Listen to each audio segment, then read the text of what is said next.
Dzina la Tate ndi la Mwana ndi la Mzimu Woyera.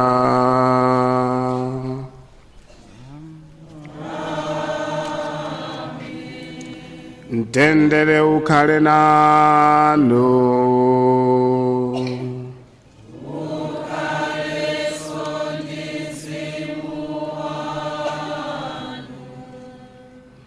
Abalanga kondeka, lero ndi la Mulungu la 27 pa chaka, koma kwathu kuno kuli kuni monga tikuyimbira kuli chaka cha Nkhoswe ya parishi yathu Holy Rosary Corona oyera kapena Mayi Maria Corona oyera. Tikuyenera kuti tikondwere chifukwa Amayi Maria amene ali Nkhoswe yathu, amene timalemekeza komanso timapempha kudzera mapemphero a Corona, amatithandiza ife ngati parish komanso kuthandiza dayosisi yonse komanso dziko lonse lapansi.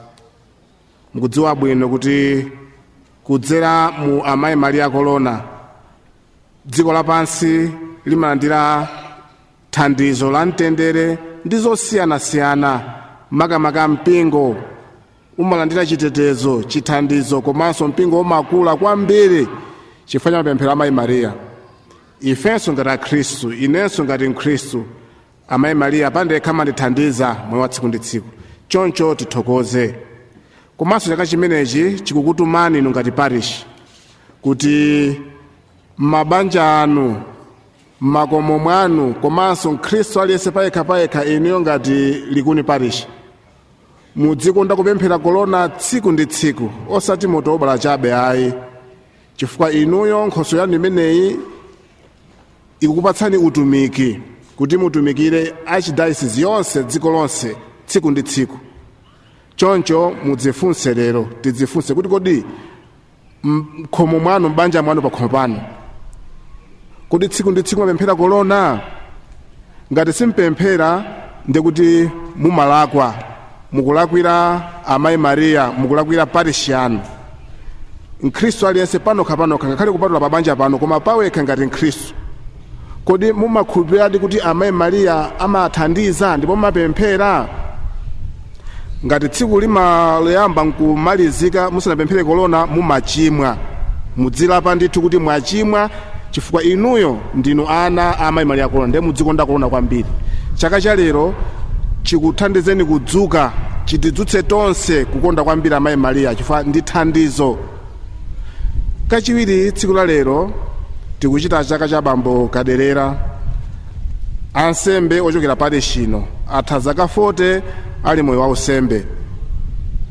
Tikufuna kuti ngati parish monga mwakonza tithokoze Mulungu chifukwa chakuti wathandiza abambo Kaderera kukhala wansembe ndi kutumikira zaka zonsezi. Taonani pali ena pano ndi zaka 20 simunakwane zakubadwa, si choncho? Ena 30 simunakwane, koma abambo unsembe okha zaka 40. Imene ni mphatso ya Mulungu imene yathandiza. Komanso poti ena mwa inu mukuwadziwa tikuwadza Bambo Kaderera ndi wansembe wabwino amene amatumikira. Sinena kuti ansembe ndi oyipa iyayi, koma ndinena kuti abambo Kaderera ali ndi mphatso yapadera ya umoyo wawo, chifukwa aliyense mukanampasa mphatso eti.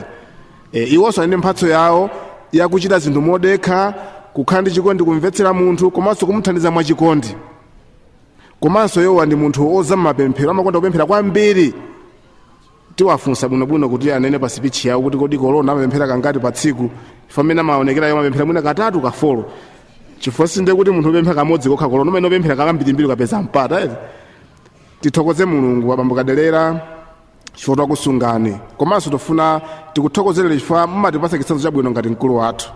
Komanso dzoti kubanja kwanu konkuno mwakumana mavuto ambiri, mwataya makolo anu, azibano ambiri anamwalira. Ile nali konkuno ndikuzidziwa zimenezi. Kwa simunasiye usembe kuti ayi basi mavuto achuluka koma mwalimba.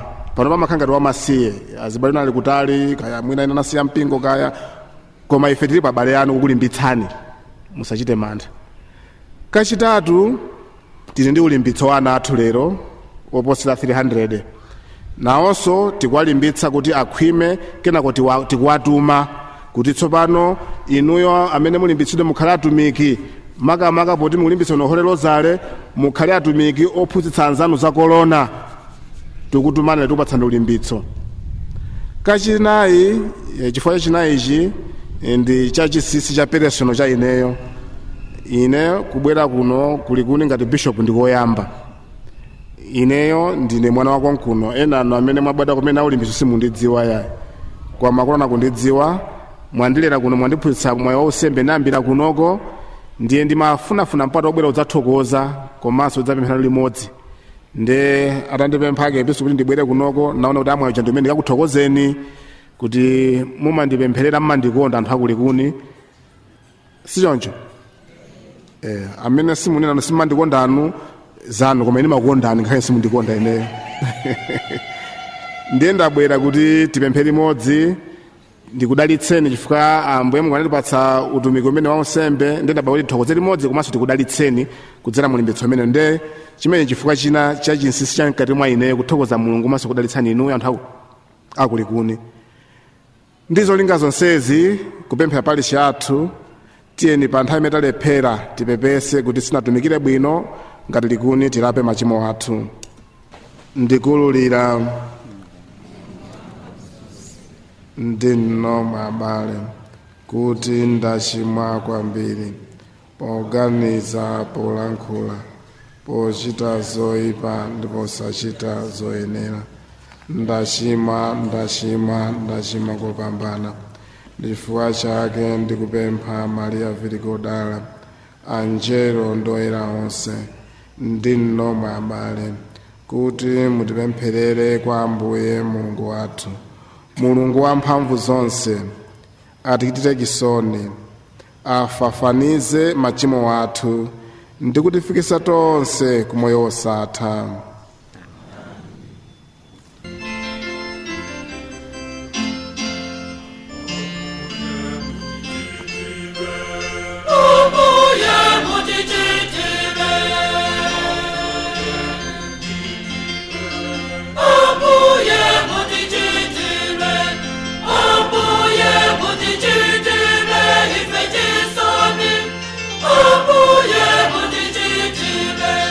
Ambuye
Tipemphere.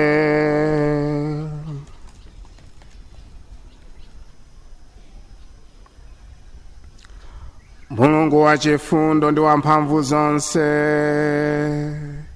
tikupemphani mulole kuti Mzimu Woyera amene akubwera ndi kukhala mwa ife ndi ulemu wake atisandutse tempile losaipa konse la ulemerero wake. Mulandire kuthokoza kwathu chifukwa cha mphatso ya parishi yathu, komanso zaka 40 za utumiki wa Bambo Demetrio Kaderera.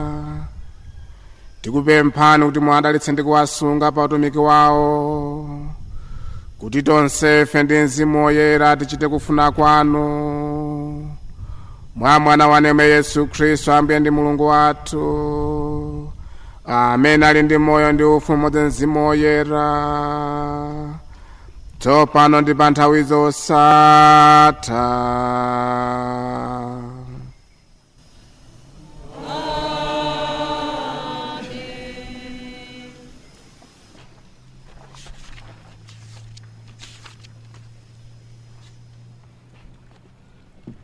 Mawu oyamba.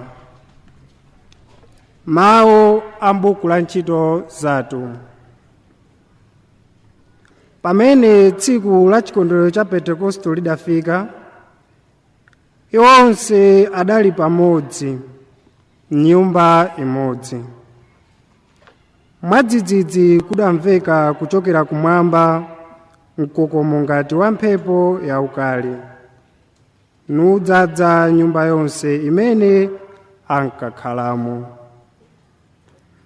Ndipo adaona ngati timalawi tamoto tooneka ngati malilime tikugawanikana kukhala pa iwo, aliyense kakekake. Onse aja adadzazidwa ndi Mzimu Woyera, ndipo adayamba kulankhula zilankhulo zachilendo, monga Mzimuyo adawalankhulisira. Tsono mu Yerusalemu mudali Ayuda ena, anthu okonda Mulungu, ochokera ku mayiko onse apadziko lapansi.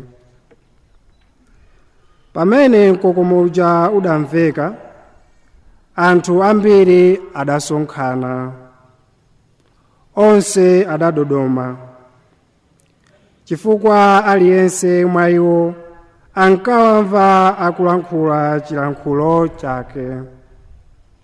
Adadabwa, nathedwa nzeru, ndipo adati, kodi onse akulankhulawa si Agalileya?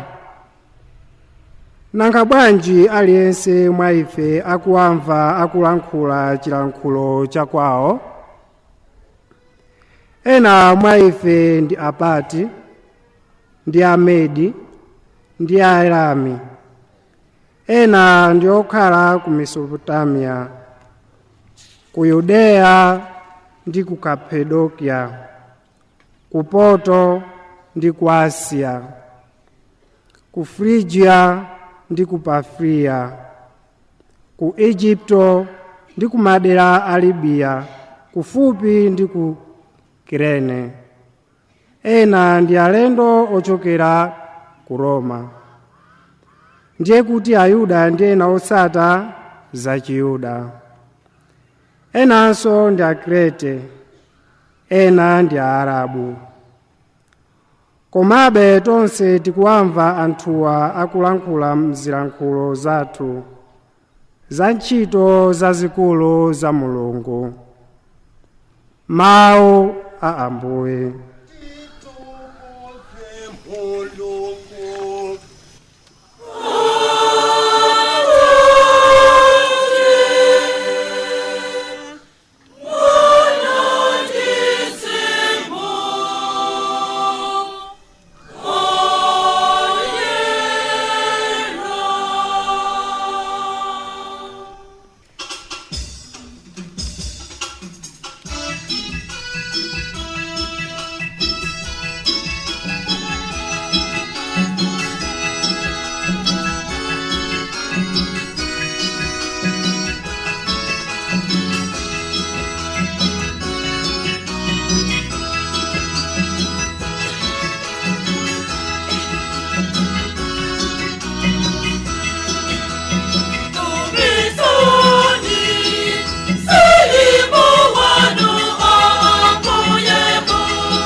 Lachiwiri, mawu ankalata ya Paulo woyera kwa Galatiya. Abale, chimene ndikufuna kunena ndi ichi: mulole Mzimu Woyera kuti azikusogolerani. Mukatero pamenepo simudzachita zimene khalidwe lanu lokonda zoyipa limalakalaka. Pakuti khalidwelo limalakalaka zosusana ndi zimene Mzimu Woyera afuna, ndipo zimene Mzimu Woyera afuna zimasusana ndi zimene khalidwe lokonda zoyipalo limafuna. Ziwirizi zimadana, kotero kuti simungachite zimene mufuna kuchita. Koma ngati Mzimu Woyera akusogolerani, ndiye kuti sindinunso akapolo amalamulo a Mose. Zochita za khalidwe lokonda zoyipa zimaonekera poyera, ndi izi: dama, kuchita zonyansa, kusaziresa, kupembedza mafano, ufiti, chidani, kukangana, kaduka, kupsa mtima, kudzikonda, kusagwirizana, kuchita mipatuko, dumbo, kuledzera, kudakwa pa mapwando achipembedzo ndi zina zotere. Ndikukuchenjezani tsopano, monga ndidachitanso kale, kuti anthu amene amachita zotere sadzalandirako ufumu wa Mulungu. Koma zipatso zimene Mzimu Woyera amabweretsa m'moyo wa munthu ndi izi: chikondi, chimwemwe, mtendere, kuleza mtima, chifundo, kukoma mtima, kukhulupirika, kufasa ndiponso kuzilesa.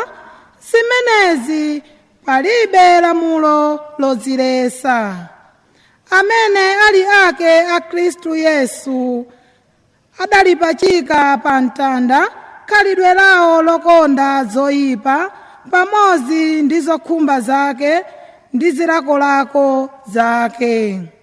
Ngati Mzimu Woyera adatipasa moyo, tilolenso kuti Mzimu yemweyo azitisogolera. Tisakhale odzitukumula, oputana, kapena ochitirana dumbo. Mawu a Ambuye.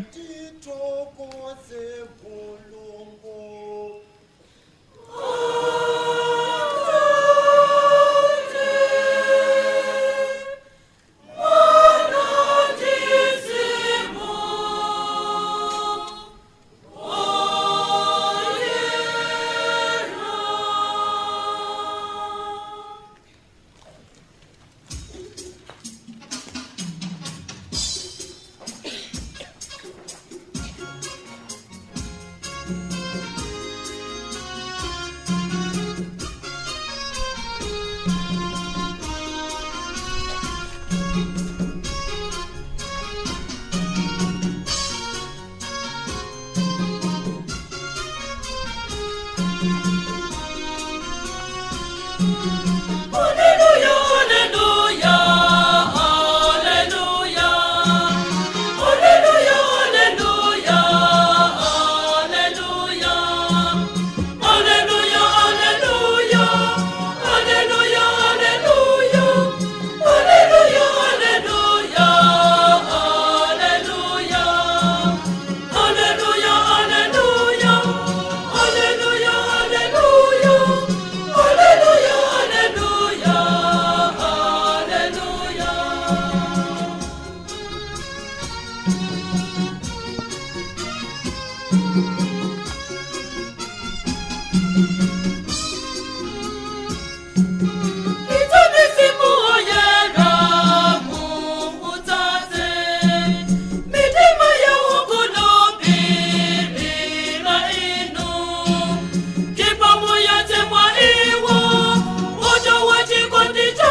Ambuye akhale nanu. Mtenga woyera monga adalembera Yohane woyera.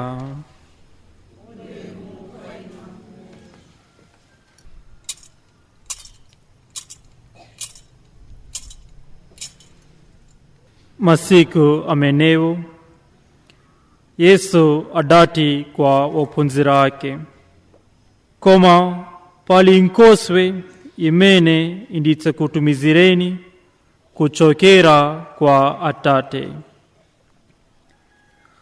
Nkhosweyo ndi Mzimu wachoona wofumira mwa Atate.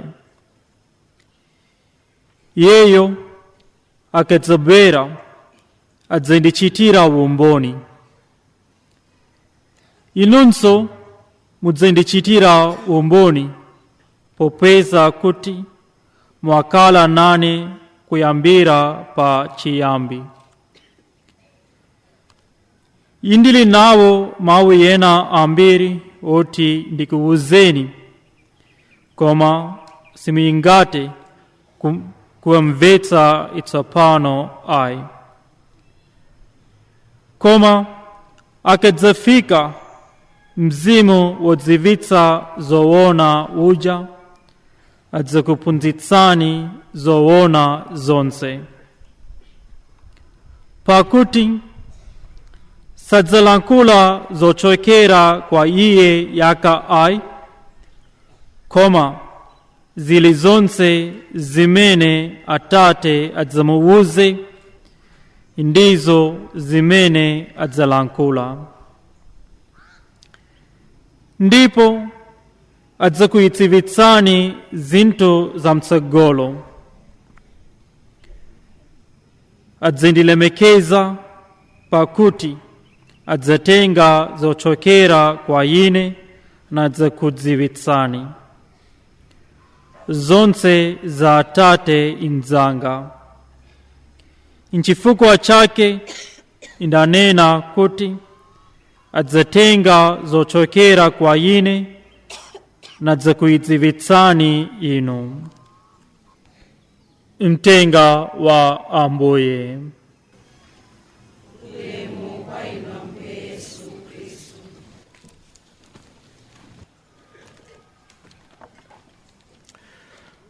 Abale anga okondeka, mwambo ngati uno wa mapemphero wa nsembe ya misa mu mpingo katolika ndi mwambo umene timasonkhana kuti tipembedze Mulungu, komanso tifike pamaso pake ndi kumutulira zimene tinazo mu mtima mwathu.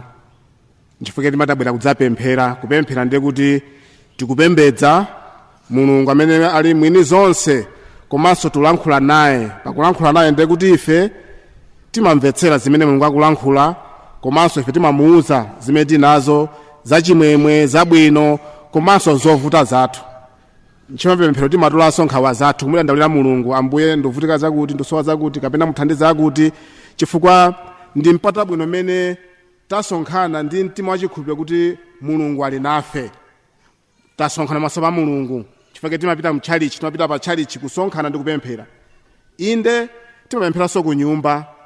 Malemba oyera amanati pamene pali awiri atatu Mulungu ali pati kodi? Ali pomwepo.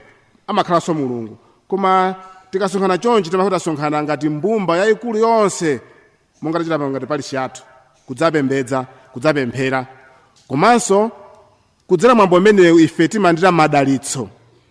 Madalitso ake ndi kuti Mulungu amatilankhula, kutiphunzitsa, kutiunikira, komanso tipatse madalitso osiyanasiyana kudzera m'mawu ake, mu nyimbo zimene tikuyimba, mapemphero tikupereka, komanso Ukaristiya ndi madalitso a nsembe kapena episkopi. Zonsezo timazilandira mwaunyinji kapena mombwembweza ndithu kuti ife tidalitsike tikhale ngati Mulungu amene osasowa kanthu. Nchifukwa komwambo ngati uno wa ulimbitso anathu wa lero alandiranso madalitso amene wapadera asakramenti a ulimbitso limene liwathandize munjira zosiyanasiyana kuti akhale odalitsika ndipo akamakula akule ndi chaulere cha Mulungu chowathandiza. Koma ndimati tikhazikike pang'ono pa nkhani ya mpingo ngati mphunzitsi, mpingo ngati mayi, komanso Mzimu Woyera ngati mphunzitsi, ngati mthandizi. Tikudziwa bwino tonsefe kuti makolo athu akamatilera, komanso kaya ndi kumidzi mafumu, tikamakhala ngakhale mu mpingo pa dziko lapansi, timayembekeza kuti mwana kapena munthu akhale makhalidwe abwino. Ndipo nchifukwa makolo timayesetsa kumaphunzitsa mwana, izi usapange, izi usatere, osayenda usiku, lemekeza akulu, kaya gwada, thokoza. Timafuna kuti mwana uja akhale makhalidwe abwino okomera anthu anzake pa dziko lapansi, komanso okomera Mulungu. Nchifukwa chake ifeto tikamacheza, tikaona wina wake akupanga zina zake, timamanena kuti iwetu kwano sanalandi kodi iweyo? Sana kutani? Sana kulange. Kapena iwe sunaphunzitsidwe bwino, iwe sadakulere bwino. Timatero kusonyeza kuti munthu uja akuonetsa khalidwe lake limene sili kugwirizana ndi zimene timayembekeza pa umunthu wathu. Ndiye kuti khomo kapena banja kapena mpingo kapena mudzi ngakhale dziko limafuna kuti munthu akuyende makhalidwe abwino a umunthu komanso Mulungu. Koma mafuna kuti zinthu zikhale bwino koposa, komanso tikamona mwa dziko lapansi tiona kuti makhalidwe abwino amene makolo amatiphunzitsa amachokera ku chikhalidwe chathu, zimene makolo adalandiranso kwa makolo anzawo, makhalidwe amenewa. Koma muona kuti masiku ano timanena kuti mpingo ndiyenso mphunzitsi wamkulu, ndiye kholo lalikulu. Chifukwa timati ekleziya ndi mayi wathu, sitimatero. Chifukwa kuti mpingo umaphunzitsa anthu osangotengera zikhalidwe chabe za kumtundu ayi, koma mpingo umaphunzitsa mawu a Mulungu zimene Mulungu afuna kuti munthu akhale ndi makhalidwe abwino okomera anzake komanso okomera Mulungu ndi othandiza dziko lapansi. Chifukwa timene mamva mawu a Mulungu, nchifukwa Mulungu amene amatiunikira kutiphunzitsa. Chifukwa tikasonkhana pa malo ngati ano nakamba kaliona kuti timaphunzira, Mulungu amatilankhula, ndiye kuti amatisula, amatithandiza kuti ifeyo tikhale ndi makhalidwe abwino, tisinthike, tisiye zosakhala bwino, tizita zabwino zokomera Mulungu ndi anthu anzathu. Choncho mpingo ndi mphunzitsi wamkulu pa dziko lapansi. Ndikutsindika zofuna kuti lero lino nthawi zambiri anthu ena sitikumalabalira za mpingo, kati kali maphunziro sitibwera kutchalichi, kumabanja sitikuphunzitsana maphunziro kali na katikisimu, kumiphakati nthawi zinazo sititenga nthawi kuphunzitsana zabwino za mpingo. Kodi ngati ifeyo sitimvetsera za kumpingo, ngati siphunzitsa katikisimu mowirikiza, kodi amene atiphunzitsa zabwino ndi ndani? Inde yankho lilipo kale kuti mwina dziko limene litiphunzitsa. Chifukwa anthu ambiri mmalo moti timvere za mpingo, timvere za Mulungu, timatangwanika ndi kumvera zinthu zosiyana za dziko lapansi. Koma ndima ndikuwuzeni kuti dziko lapansi pa ilo lokha mmene lilili silingakuphunzitseni zinthu zabwino zoti zisinthe moyo wanu kukhala wabwino, komanso zoti zikakupulumutseni kumwamba ayi. Inde pa dziko lapansi pali zina ngati maphunziro a sukulu, timaphunzira ku sukulu, kumaonekana zina ndi zina, maofesimu ndi zothandiza ndithu. Komaona kuti si zonsezo kapena zokhazo zingakuthandizeni kuti mukhale munthu wabwino ayi. Nchifukwa mukuona ndikupasani chitsanzo kuti pali anthu ena ake anaphunzira bwino sukulu, ali ndi madigiri ndi madokotala, koma kuntchito kwawo amaba. Ndete munthu amene anaphunzira bwino ngati ayi. Komanso muona kuti pala ena ali ndi maudindo ku maofesi, kaya ku makampani, kaya ngakhale kumpingo kumene, ngakhale kuboma kumayendetsa dziko kuzandale. Amana kuti atisankhani ife atsogoleri tikuthandizani. Amalankhula, amanena, ife timavotera. Kodi amachita zimene inu mukufuna pesa zimene anakulongezani zija? Kusonyeza kuti anthu ambiri ife tili maudindo, koma sitikwanitsa bwino zimene zenera kuchitika, timazidziwa ndithu. Tinenge chitsanzo chomwe cha anzathu andale chibweranso kumpingo, amandale amanena kuti ayi tikapanga zakuti zabwino, si choncho? Koma timaona kuti amanena ndiye kuti akuzidziwa, si choncho? Koma lero akaneka kuti ani kodi vuto ndicha? Sadapita ku sukulu anthu amenewo amene akuyendetsa chuma cha dziko alibe madigiri, tsono zuvuta patipo. Funso limene kuti kodi chikufuna ndi chani? Ndiye ndikuwuzani pano kuna kuti zinthu ziyende pa moyo wa munthu, kuti dziko lapansi likhale bwino, komanso ngati likuni parish kuti moyo wanu wa parish wa utumiki wa Chikhristu ukhale bwinobwino, musangodalira za dziko lapansi zokha ayi, sizikuthandizani, sizingatukule moyo wa dziko, koma mumvere maphunzitso a mpingo, mumvere mawu a Mulungu ndi amene amasintha munthu kuti akhale munthu wabwino. Akaphunzira munthu woteroyo amakachita zinthu zolungama ndi zabwino. Ndiye inuyo ndine, kodi nthawi yathu imene timakhala nayo, kodi timamva, timaphunzira, timaunikiridwa, timamvera zitizo? Yankho mukulidziwa kale, inenso ndikulidziwa, sichoncho? Anthu ambiri tili bize kumvera zinthu zosiyanasiyana, makamaka masiku ndi mafoniwa ndi maradio ma television, tili bize kumvetsera basi zinthu zimenezozo, komanso tili bize kukambirana zimene timakambirana anthufe kutukula dzuwa nkulowa.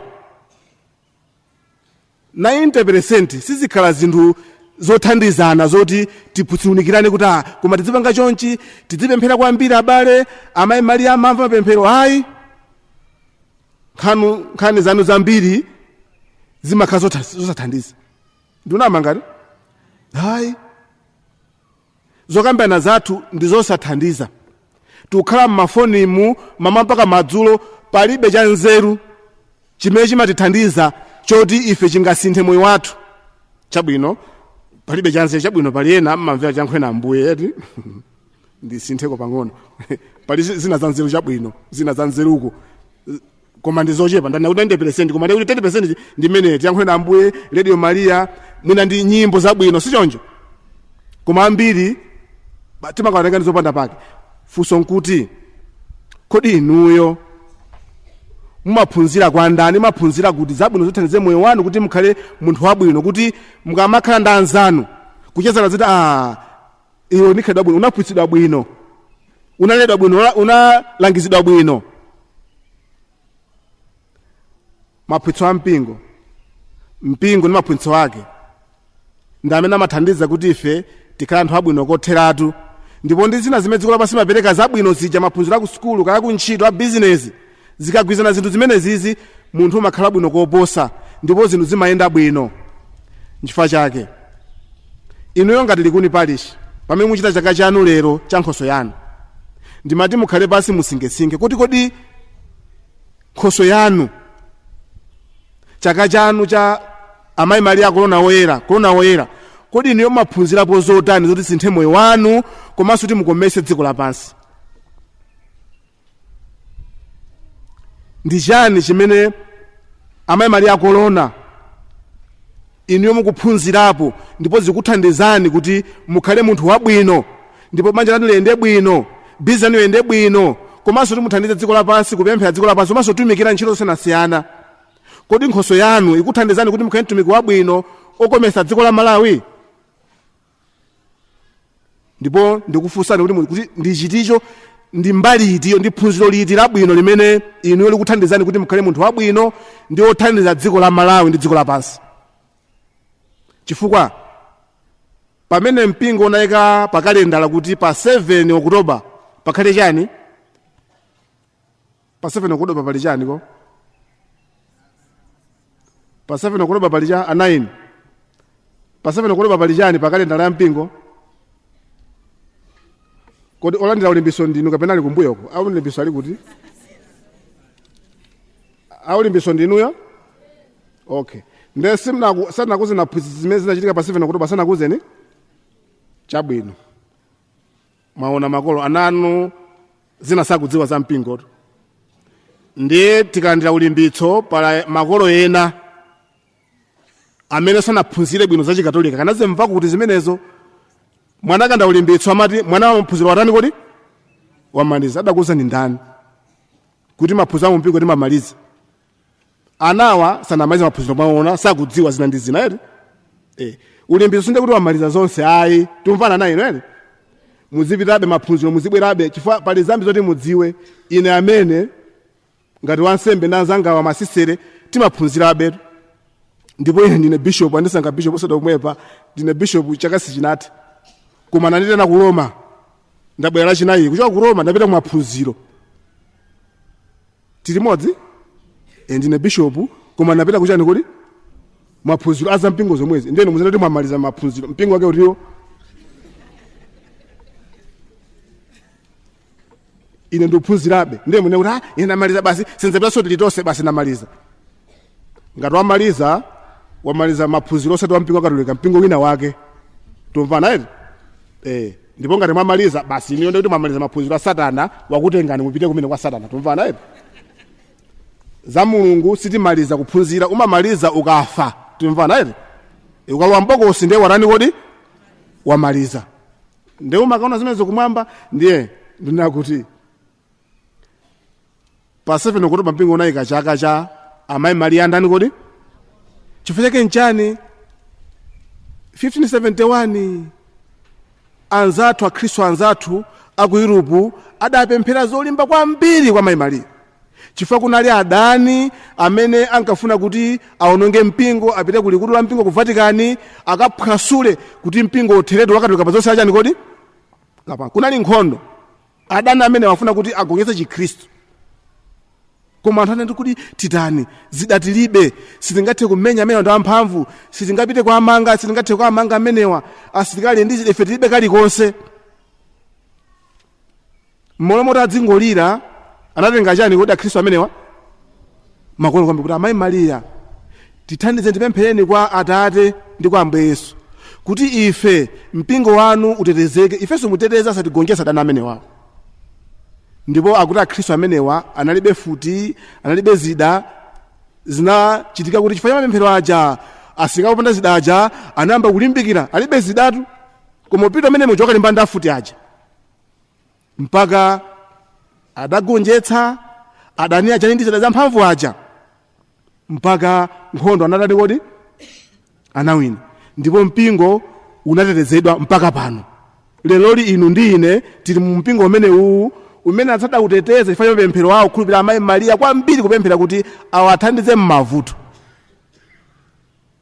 ine ndi phunziro likulu la corona wa 7 Oktoba kapena Oktoba kapena phunziro la amayi Maria corona lozali oyera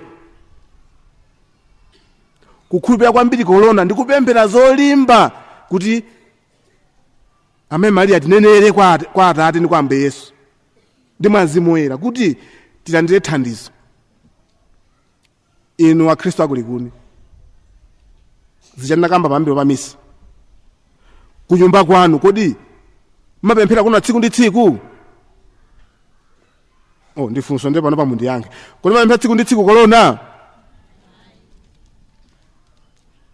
ena ayi ziyonso ndiye kuti sititani kodi sitipemphera koma inu nkhoso yanutu ndi amayi Maria corona komanso mkatolika wina aliyense wabwino namene ali mkatolika sungakhale mkatolika nkumadana ndi corona na amayi Maria sizingatheke ukapanga zimenezo chikalo chako nchafeki sunganonere mkatolika osandi Ukaristiya ngati wagwa umene kuti uyesetse kuti ubwerere mmachani kodi masamene sungakhale mkatolika okana zopereka pali ngodya zingapo zitatu zazikulu zimene munthu ngati suzigwira zimenezo sindiwe ndani kodi ukhozo manena kuti ndi katolika oyineyo ungolankhula ngati mene mapangira mwina yena eti andale kapena ifenso nthawi timango andi na katolika ndine Khristu ine koma zochita zasachani kodi akhristu akulikuni chaka ichi chikutikumbutsa kuti inuyo mpingo umene mwalowamo ngati mayi wanu ukuthandizeni kuti tsiku ndi tsiku muzipemphera corona chifukwa cha nkhoso yanu makamaka kupemphera zolinga zanu kuti mungakuthandizeni kapena amene simpemphera kapena mwina poti paja aboma ambiri ndakuno chigawo chapakati ndiye mwina inu zikuyenderani eti maminista ambiri ndakuno kulikuni ndiye mwina inu dziko limu kulimva bwino nchifukwa simupemphera eti muli zambiri kale mavuto zachumawa angokhudza ena inu kuli kuno muli bwino ayi tathokoza kuti muli pabwino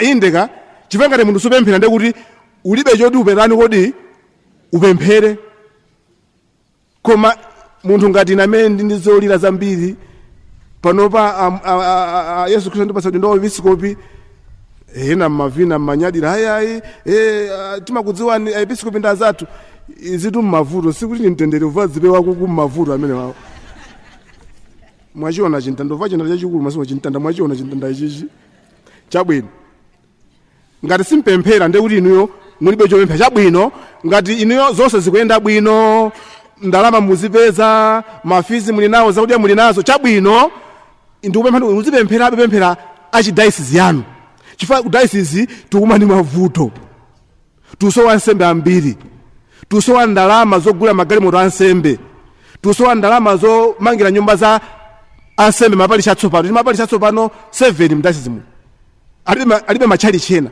alibe nyumba za ansembe chonde anthu akuli kuni muli pabwino inu simusopemphera koma ndikupempha ndikuyambira lero mudzitani kodi muzipemphera kuno chonde ngati mwana ekereziya mumvere maphunziro a ekereziya muzipemphera kuno daily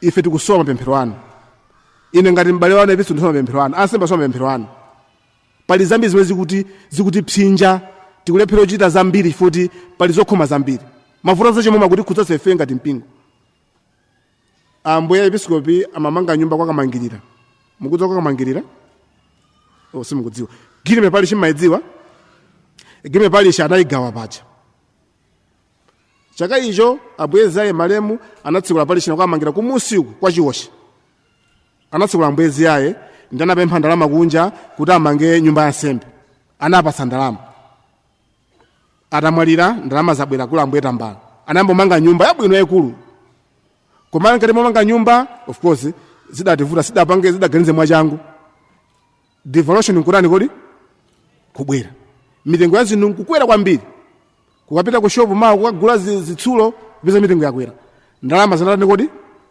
zinaperewera nyumba mpaka pano pati nakhoma zonse ku plaster labwinobwino kuyika somatayisi kuna ndi kwina koma tukanika finishing magalasi akuvuta magetsi utike muzivuta ndalama zinatani kodi ndasembe kumene ndilimbira phone abambo Dennis Mwanza kuti ambuye nyumba panopa tikutha wata nthafu chimireni ndita mwa iwe ndalama zinatani kodi zinatha chifukwa zinakwera ndi anatipatsa ndalama zoti timalize koma tivomere nafenso zidativuta sidaganize mwacha kuti guletu zinthu zonse pa nthawi imodzi timangoti atigula mawa zinazo truck yadzadza ndifunira kuti tili mavuto ifeyo ku diocese tumvana kodete nde inuyo kuli kuno mulibe mavuto chabwino koma muzitipemphera ifeyo atsogoleri anthu kuvutika tili modzi muzipemphera corona tsiku ndi tsiku panopa mupemphera kali wa kutobala koma amaletsa kupemphera kawiri katatu corona kodi hayi ngati na amene siti ndi unyada ayi koma ndimati ndikakhala nkaswa zochita basi ndimatenga kumapemphera kandi ndimenetsa galimoto ndili pabwinobwino ndimatenga kumapemphera basi ndikakhala zii kuti ndibe chochita chilichonse sindili pa foni basi ndimafuna kupemphera corona chifukwa ananga ndidzitani komanso ndi mavuto ambiri basi ndizingokhala ndimapemphera corona basi ndine machita mbindikiro ndi achinyamata ena ndimafunsa kuti inuyo free time anu mmatani basi ambuye kuzika music pa Facebook makeza ndazathu basi TikTok masiku anowa kodi inu mesa mwanduza pa mbindikiro kuti musowa ntchito akuti ntchito zikusowa ndiye mukutani kuti ntchito zipezeke basi tikudikira bomawo nota anyamata inuyo pepani ndi chimwa ndine bishop kwanikuza kuti ndina anyamata opusa inuyo munthu usowa ntchito ndemo muluzipemphera basi ungomvera foni ungomvera nyimbo ndipo umvera foniyo ukulipira mayunitsi sichonjo ndalama eti ndetu ulemesa wina wake mzungu anapanga tikitokoyo iwe kusauka sukupemphera ukungokhala pa tikitoko ungalemereweyo kumalayi kunoko tidzafa dosauka ambiri mwa tidzafa osauka ife zona nanga munthu uvutika supemphera ndefuna kuti mulungu atani tsono zovuta sichonjo chimene ndinakuna kuti tizipemphera ino ana ulimbitso lero pamene tikulimbitsani sitingulimbitsani fashion kuti basi yenda kulalimbitsidwe fashion ayi tukutumani tumvana ere utumiki wanu oyamba ndi opemphera muzipemphera dzikosera chani kodi dzikosera chani kodi lapasi kuli nkhondo kudziwa kuno mudziwa kodeti kuti kuli nkhondo pacha kuli nkhondo nku Russia ndi Gaza iyayi, Russia ndi Gaza iya, koma Russia ndi Ukraine tumvana eti koma ku Gaza kumenyana ndi ndani? Ku Gaza Israeli eti itathokoza. Inunso ndikuti simumvera wailesi eti mumakhala kutiko pa free time yanu mavidiyo eti ayi mmatani nanga mamvera wailesi yanji ndelidio maliyo makambatu za nkhondo ndeni mumakhala muli kutiko Ajazira chabwino koma tunakuti mudzibe mchifatu pa dziko pano padziko pasi azathu akuvutika kula ana anzano pano pangati zimenezo ku Gaza ku Ukraine akuphunzira sikulu ngati umeneko alili pa mavuto mudzapempherera komanso malama muno kuli njala ku dziko kuno mwina inuyo mukudi yako koma madera anzathu makamakumwera ku Chikwawa ku Phalombe kuli njala sadakoleni chakudya chomwe chakachino tumvana eti ndanzana kuvutika basi mudzingo mavidiyo utumiki wati wakulimbitsani pano mudzipemphera komanso mudzipemphera kuti mukhale abwino tumvana eti chifukwa inuyo mukakula mudzakhala nsembe mudzakhala atumiki mudzakhala mapresidenti mudzakhale atsogoleri abwino tumvana eti mudzipemphera utumiki wanu wina ndoti muziphunzitsana pakati panu zabwino komanso mudzithandizana kupereka zosiyanasiyana kwa anzanu. Ndiye Mzimu Woyera amene iyi mumulandirei pomalizira mudziwe kuti ndi mphunzitsi mwamva mamuthenga bwino na kuti Mzimu Woyera akadzabwera adzakuphunzitsani zonse zimene sinanene pano. Mzimu Woyera amene abale ndamene amathandiza ifeyo kuti tiphunzire zambiri nchifukwa tikamapanda kupemphera paja Mzimu Woyera abale sangalowe mwa ife tinandira ulimbitso tonsefe nzoona koma mbiri mwa ife Mzimu Woyera adachokapo mwa ife adathawa kalekale chifukwa mwa ife mulibe malo a Mulungu chifukwa tikutangwanenga dziko la chani kodi dziko lapansi mumtima mwathu muli zinthu zambirimbiri zimene sizikomera ndani kodi ndengati iweyo uyikamo za Satana mumtima mwako Mzimu Woyera akhalamo ngati nchifukwa mwamba uno tikamalimbitsana athuwa ine munalimbitsidwa kale lero ndi mpata wanu pamene tikulimbitsana mutsekule mtima kuti Ambuye inenso ndipaseni Mzimu Woyera akhale mwa ine andiunikire andipatse mphatso zina kale zija ndizilandirenso ndi zipatso zake koma makamaka Mzimu Woyera akhale mphunzitsi wa ine azindiphunzitsa monga ekeleza machitira chifukwa ekeleza maphunzitsa chifukwa Mzimu Woyera ekeleza amalimba chifukwa cha Mzimu Woyera ekeleza agwira ntchito chifukwa Mzimu Woyera inenso Mzimu Woyera akhale mwa ineyo. Tipempherere anamwali athu apambukadelera kuti Mulungu Mzimu Woyera nawonso adziwatsogolera pa utumiki wawo wathandiza kale zaka 40 zimenezi ndipo apitirire kuwathandiza kuti choncho apite kutumikira Mulungu mokomera Mulungu. Amen. Ambuye olemekezeka mpingo wakuno kulikuni ukukupemphani kuti mulimbitse abale athuwa amene ali okonzeka kukhala atumiki enieni a Yesu Khristu. Kodi iwowa ngoyeneradi? Inde ngoyeneradi. Kodi inu atsogoleri ndi makolo mudzawathandiza nanuwa kutumikira mpingo wa Mulungu? Tsono musanalandire Mzimu Woyera kumbukirani zimene mudazivomera kapena atsogoleri anu ndi anakubala anu adazivomereza mdzina lanu pa tsiku la ubatizo wanu. Ndiye ulimbitso tiyimirire tibwereze malonjezo athu a ubatizo. Kodi mukana demoni ndi ntchito zake ndi manyengero ake onse? Mukuwadza manyengero a demoni? Chabwino ndikukumbutsani manyengero a demoni poyamba ulesi munthu amene salimbika ku sukulu koma salimbika kupemphera ameneyo ndikuti amvera manyengero andani a demoni. Ojomba kuti litonse ameneyo ali m'mayesero andani ameneyo pali zambiri. Ndiye mukapitanso nkalasi akuphunzitseni aphunzitsanu zonjezera kuti kodi demoni amachita zotani ndakumbutsani zochepa ineti. Kodi mukumvera Mulungu Atate mphamvu zonse amene anga zakumwamba zapansi pano?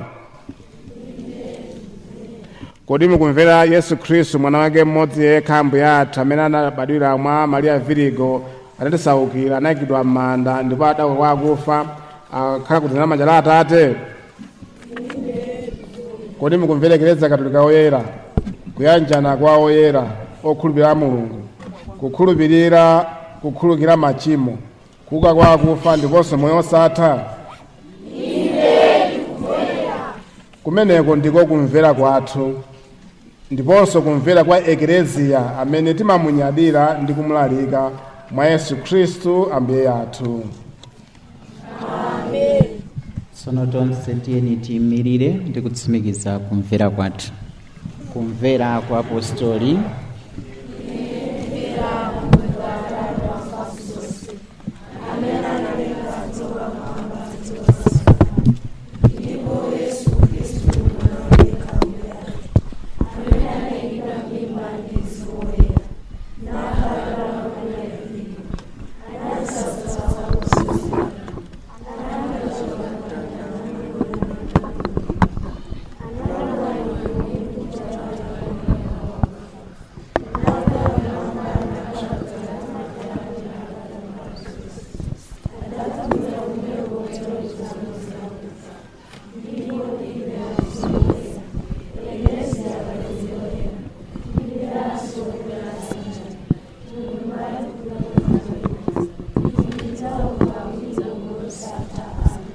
Abale okondeka, tipemphe Mulungu Atate amphamvu zonse kuti mwa anthu amene mudawasandutsa ananu kale m'madzi a ubatizo atsirenso Mzimu wake woyera amene adzawalimbitsa ndi mphatso zake, ndipo pakuwadzoza awafananitse ndi mwana wake Yesu Khristu. Tiyeni tikhale chete tsopano ndi kuwapempha ana athuwa kuti Mulungu Mzimu woyera afike mwa iwo ndi kuwapatsa mphamvu zake, komanso kuwaphunzitsa nthawi zonse, komanso kuti Mzimu woyera abwerenso mwa ife ndi kutitsogolera tsiku ndi tsiku. Ansembe tonse tiwatanzire manja anamwali athuwa ndi akhristu akuti alandire thandizo la Mulungu. Inu Mulungu wa mphamvu zonse, Atate a Ambuye athu Yesu Khristu, munatulutsa ana anuwa mu ukapolo wa machimo awo pakuwapatsa moyo watsopano m'madzi ndi mwa Mzimu woyera. Tsono inu Atate athu, muwatumizire Mzimu woyera yemweyo msangalatsi, muwapatse mzimu wa nzeru zakuweruzira ndi zakumvetsa, mzimu wa malangizo ndi mzimu wa mphamvu, mzimu wa kudziwira ndi mzimu wa chikondi. Mudzaze m'mitima mwawo mzimu wa kuopani, mwa Yesu Khristu Ambuye athu.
tiyapempherere abambowa monga tikunena kuti akwanitsa zaka 40 mu utumiki, akwanitsa mu utumiki poyamba osati mphamvu zawo ayi, koma chifukwa cha chikondi cha Mulungu, komanso kachiwiri kuti iwo amayesesa kutsata maphunzitso a mpingo komanso nkhalo kapena makhalidwe a unsembe wa Eklezia Katolika.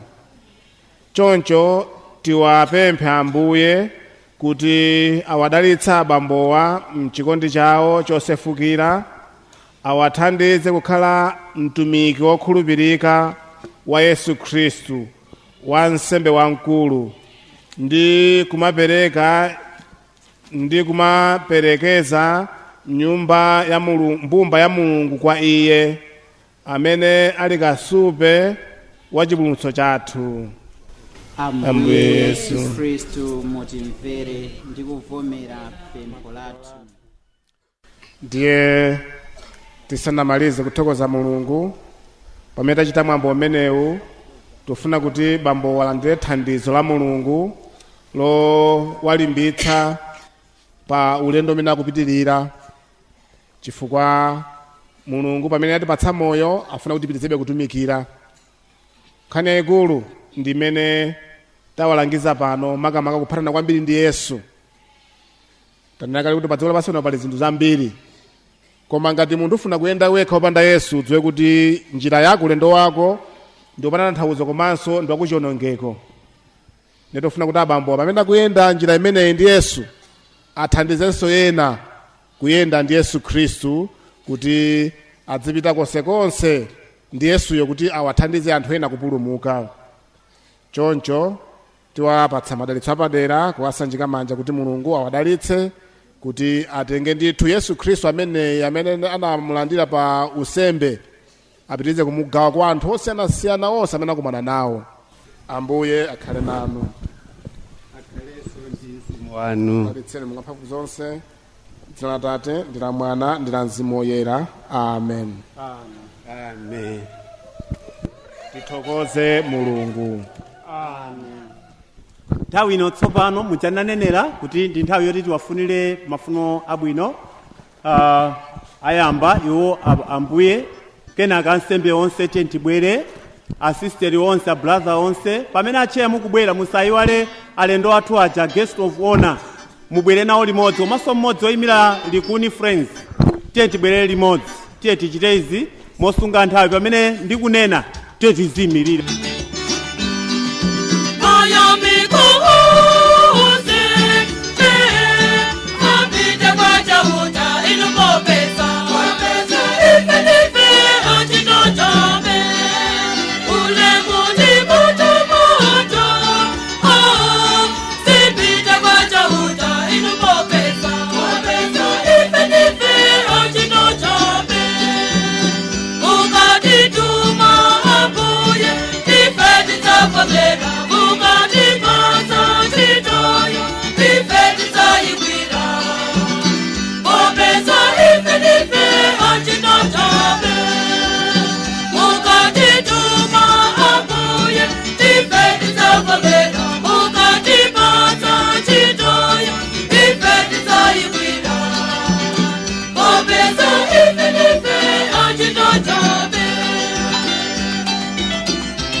Mwana mmodzi wa Herbert Mulole amene amalandira ulimbitso abwere nawo akhale omalizira pamenepo. If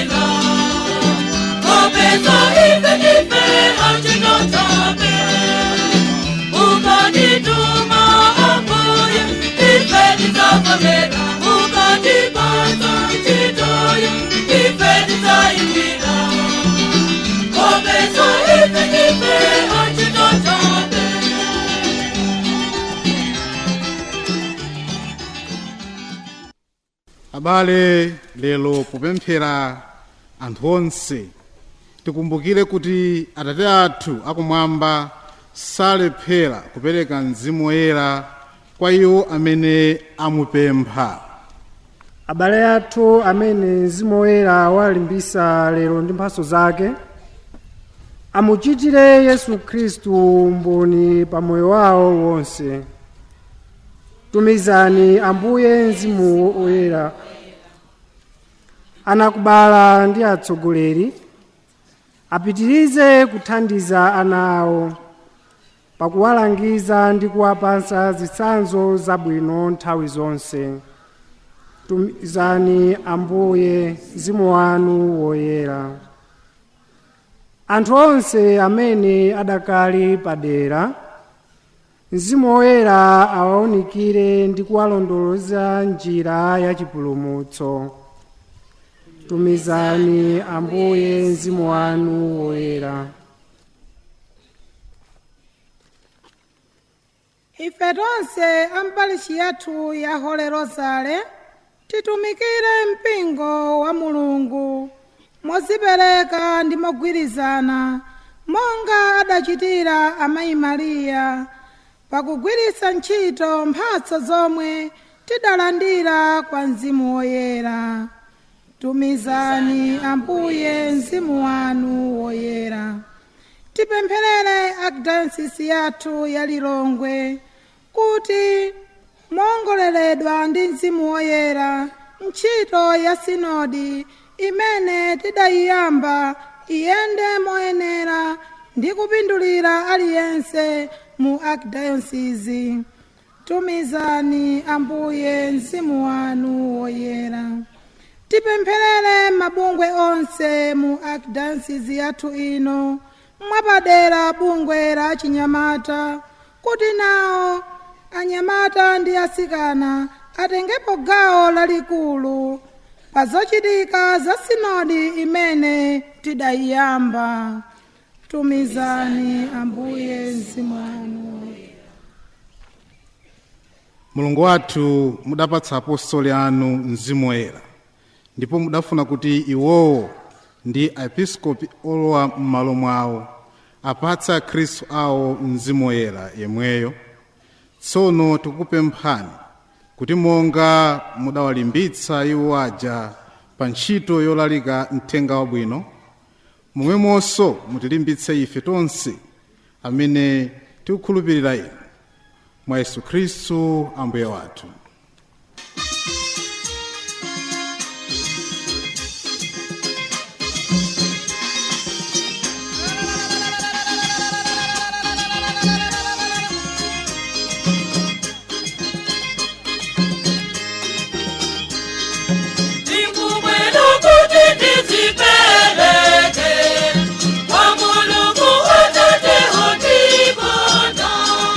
Moyo wangu nipeleka kwa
Abale pempherani tsopano kuti nsembe yanga ndi yanu ivomerezedwe kwa Mulungu Atate wamphamvu zonse.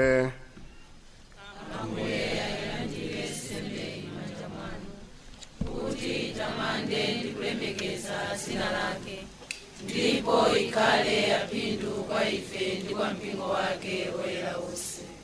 Inu Ambuye mwachifundo chanu mverani mapemphero a mbumba yanu, ndipo mulole kuti atafanafana kwathunthu ndi mwana wanu amchitire umboni mosalekeza pamene akutenga nawo mbali pachikumbutso chipulumutso chake chimene atipatsa ndi Mzimu Woyera mwa Yesu Khristu Ambuye athu.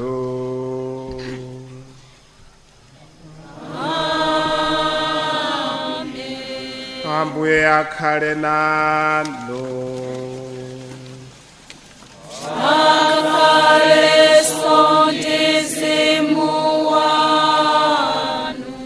Kwezani mitima kumwamba. Taikweza kwa Ambuye. Titokoze Ambuye Mulungu wathu. Kofunika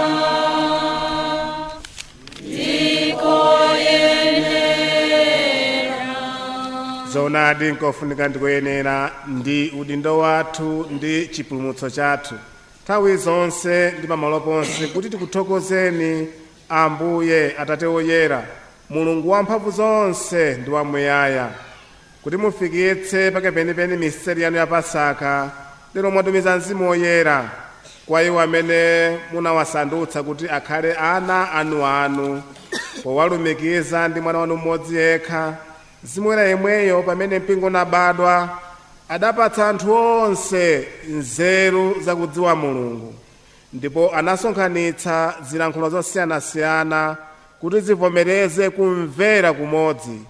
Choncho podzazidwa ndi chikondwerero cha Pasaka dziko lonse anthu onse akukondwerera potamanda inu ngakhalenso amphamvu onse akumwamba ndi magulu a angelo onse pamodzi akuyimba nyimbo ya ulemerero wanu mosalekeza kuti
Atate Woyera tiwe kutamandani chifukwa ndinu akulu ndipo munalenga zonse ndi nzeru ndi chikondi munalenga munthu chithunzi chanu ndipo munampatsa ntchito yosamalira dziko lonse lapansi pano kuti potumikira inu nokha mlengi wake alamulire zolengedwa zanu zonse pamene yatha chibwenzi pakana kumverani inu simunamutaye kuti imfa impambane koma chifundo chanu munathandiza anthu onse okufunafunani kuti akupezeni kambiri munabwereza chipangano chanu ndi anthu ndipo kudzera mwa aneneri anu munkawaphunzitsa kuyembekeza chipulumutso.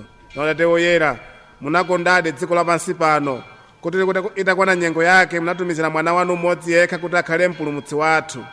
Iye adasanduka munthu ndi mphamvu za Mzimu Woyera ndi mwana wabadwa mwa Mariya Virigo anadzagawana nafe umunthu wathu ndi kulingana nafe pa zonse kupatula tchimo lokha. Anadzalalikira aumphawi mthenga wabwino wa chipulumutso, andende kuwomboledwa ndipo amtima wachisoni chimwemwe. Iye anadzipereka ku imfa kuti akwaniritse zonse mudakonzeratu kale, ndipo kuti pakuuka kwa akufa agonjetse imfa ndi kutipatsa moyo, ndipo kuti tisakhale moyo chifukwa cha ife tokha, koma chifukwa cha iye amene adafa ndi kuuka chifukwa cha ife. Anatumiza Mzimu Woyera ochokera kwa inu Atate kuti akhale mphatso yoyambirira kwa okhulupirira inu. Mzimu Woyerayo adadzakwaniritsa ntchito ya mwana wanu pansi pano ndi kuyeretsa kwathunthu zolengedwa zonse. N'chifukwa chake Ambuye tikupempha ndapempha kuti Mzimu Woyera yemweyo mwachifundo chanu ayeretse mphatso zathu zino kuti zisanduke thupi ndi magazi ya mwana wa Ambuye athu Yesu Khristu, kuti choncho ife tithe kuchita mwambo wa miseri yayikulu yomwe anatisiyira ngati chipangano chosatha. Iye yemwe pamene akuona nyengo yoti inu Atate Woyera mumpatse ulemu, atakonda anthu akamali pansi pano, anawakondadi mpaka mathero. Anatenga bredi pamene anali kudya chakudya madzulo, iye anatenga bredi namudalitsa ndi kumnyema, napereka ophunzira ake nati, landirani ndipo idyani nonse, popeza kuti ili thupi langa lomwe lidzaperekedwa chifukwa cha inu.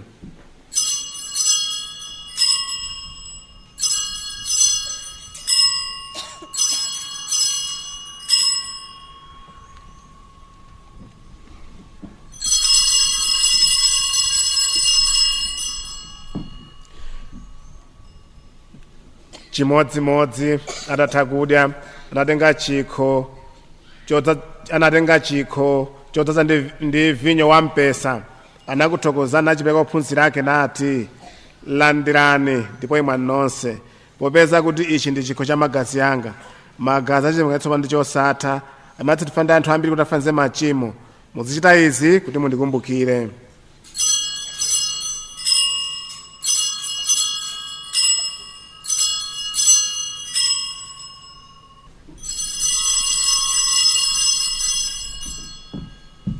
Mystery ya chikhulupiriro.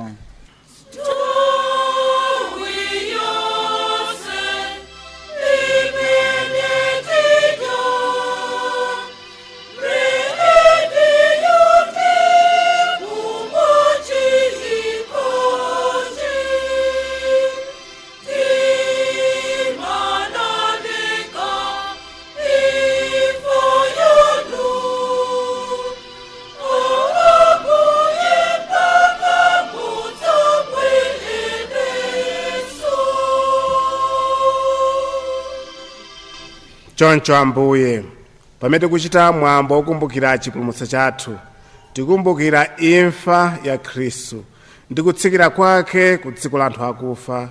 Tikuyamika kuuka kwake kwa akufa ndipo kukwera kwake kumwamba ku dzanja lanu lamanja. Pamene tikuyembekeza kubwera kwake kwa ulemerero, tipereka kwa inu thupi ndi magazi akewa, nsembe yokomerani imene imabweretsa chipulumutso pa dziko lonse lapansi.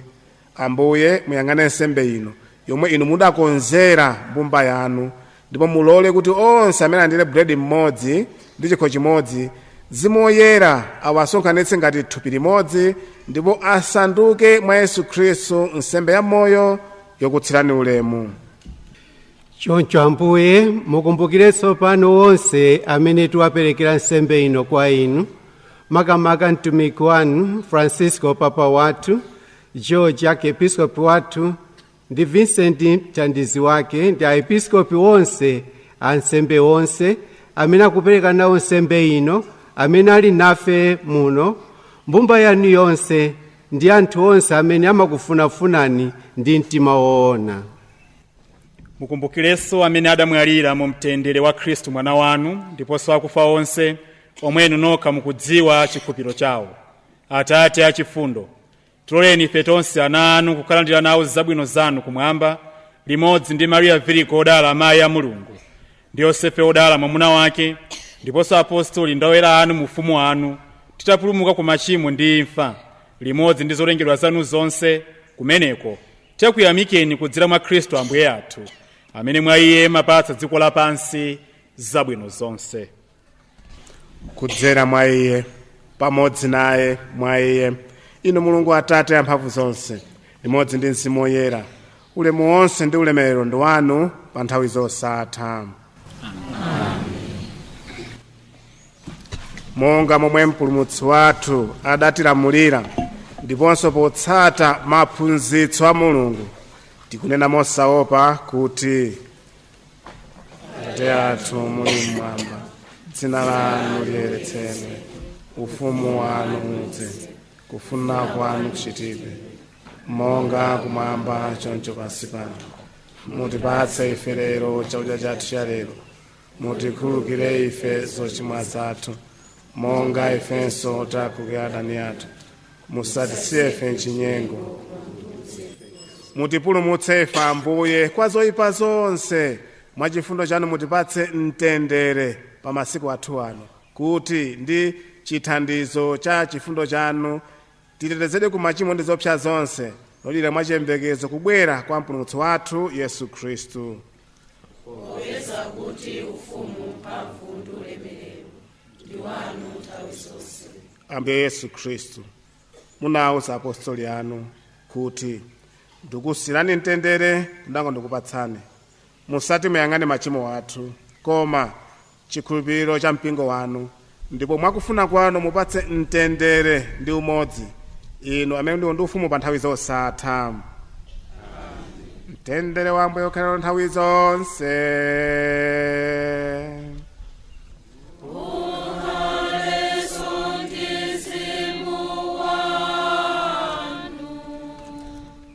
tiyeni tifunirane mafuno a mtendere ndi anzathu tayandikana nawo.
tisanandire Ukaristiya, ndimati ndikupempheni inu ana ulimbitso, mudzione kuti mzimu amene mwalandira uja wachokera kwa Atate komanso kwa Ambuye Yesu. Ambuye Yesu wake ndi amene mwalandire pano mu Ukaristiya. Sonza kuti akukondani kukudalitsani, koma akubwerabe mu mtima mwanu kuti aonetsebe chikondi kuti Ambuye Yesu amakondani. Ndine mapempha kuti muwalandire ndi chikondi Ambuye Yesu amenewa, kuti inunso muwakonde mu makhalidwe anu, mapemphero anu ndi zochita zanu. Manga kupemphera kuchita kulimbitsani kuja, kupemphera kumasonyeza kuti mumakonda Ambuye Yesu. Ndi muwalandire Ambuye Yesu mwa ulemu ndi mwa chimwemwe, ndipo muwapemphe zosowa zanu pamene mukukula. Enanu muli pa sukulu, Ambuye akutsogoleni. Amene muli pa ntchito, Ambuye akutsogolerani. Amene musowa ntchito, owapempha ndi Ambuyenso omwewa kuti akuthandizeni athandizenso dziko lamana ndi dziko lapansi. Chimodzimodzi inu makolo anga kuno kulikuni, ndinu ana Mayi Mariya Holy Rosary. Okonda Mayi Mariya amakondanso Ambuye Yesu. Louis Montfort anatiphunzitsa kuti ukakonda kwambiri Mayi Mariya umakondanso kwambiri Ambuye Yesu. Inunso ngati likuni tifuna mukhale chitsanzo ku maparishi onse kukonda kwambiri Mayi Mariya ndi Ambuye Yesu, kuwadziwa kuwalemekeza ndi kuwakonda komanso kuwatumikira. Choncho mukalandira lero muwathokoza Ambuye Yesu kuti akudalitseni ngati parishi komanso diocese ndi dziko lonse lapansi. Nawo Ambuye Yesu, kankhosa ka Mulungu amene amachotsa machimo a dziko lapansi, ndife odala pafupi phwando la kankhosa.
tipemphere. Inu Ambuye, kuyambira lero mpaka mtsogolo, muyende nawo ndi madalitso anu onse, amene adzozedwa ndi Mzimu Woyera, ndi kudyetsedwa ndi sakramenti la mwana wanu, kuti choncho atagonjetsa mayesero onse, asangalatse mpingo wanu ndi kuyera kwawo, ndipo kudzera mntchito zawo zabwino zachifundo, akulitse mpingo wanu pa dziko lonse lapansi, mwa Yesu Khristu Ambuye yathu.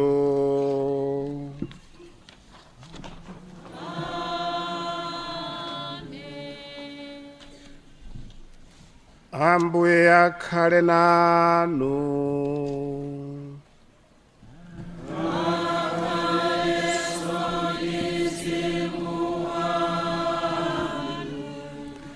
Dzina la Ambuye litamandike.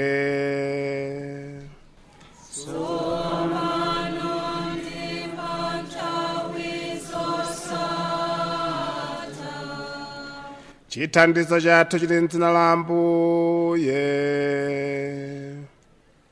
Amene adalira dziwa kumwamba ndi dziko lapansi. Akudalitseni Mulungu wamphamvu zonse, Atate ndi Mwana ndi Mzimu Woyera.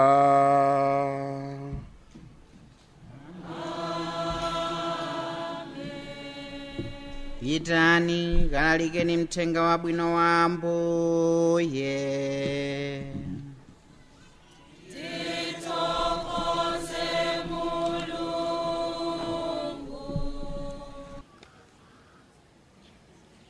Ulemu upite kwa inu abishopu athu. Ulemu upite kwa bambo mfumu athu bambo Damiano Chitha. Ulemu upite kwa ansembe onse, asisteri onse, abradha onse, agulupa onse, komanso atsogoleri onse ndi akhristu onse. Ine ndayima pano mwala mwa anzanga onse amene talimbitsidwa lero kuno kulikuni parishi. Ife tikuthokozani Ambuye olemekezeka chifukwa chotilimbitsa tsiku la lero.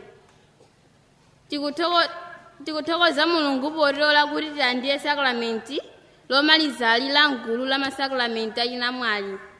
Ambuye, ife tsopano takula ndipo ndife okonzeka kutumikira mpingo ndi kuwuthandiza mwa njira zosiyanasiyana. Tikupemphani kuti tsiku lina mudzabwerenso kudzawalimbitsa abale athu omwe sanalimbitsidwe. Tikuthokozanso abambo mfumu athu bambo Damiano Chitha pamodzi ndi ansembe anzawo akuno kulikuni chifukwa chokapempha kuti ife tilimbitsidwe lero. Timakuthokozani chifukwa nthawi zonse mumakhala nafe ndi kumatithandiza. Tikuthokozanso agulupu athu awiri chifukwa chakutiphunzitsa kuti lero tilimbitsidwe. Mulungu akudalitseni. Tikuthokozanso aphunzitsi onse alilonse chifukwa cha khama lawo lotiphunzitsa. Iwowo amagwira ntchito yotamandika kudziwitsa ife ana za Mulungu ndi maphunzitso ena a mu mpingo. Zikomo kwambiri. Sitikuyiwala kuthokozanso makolo athu makamaka chifukwa cha khama lawo lotisamalira komanso kutitumiza ku maphunziro alilonse. Pempho. Kwa mbumba yonse ya Mulungu tikupempha kuti mutithandize kupemphera kuti timve ndi kuyankha molondola kuyitana kwa Mulungu ku utumiki osiyanasiyana. Mzimu Woyera atitsogolere ndi kutipatsa mphatso zake ndi kuzigwiritsa ntchito mu mpingo wake. Pomaliza tikufunirani moyo ndi utumiki wamphamvu kuti mupitirize kusamala nsambi wa Mulungu nthawi zonse. Zikomo.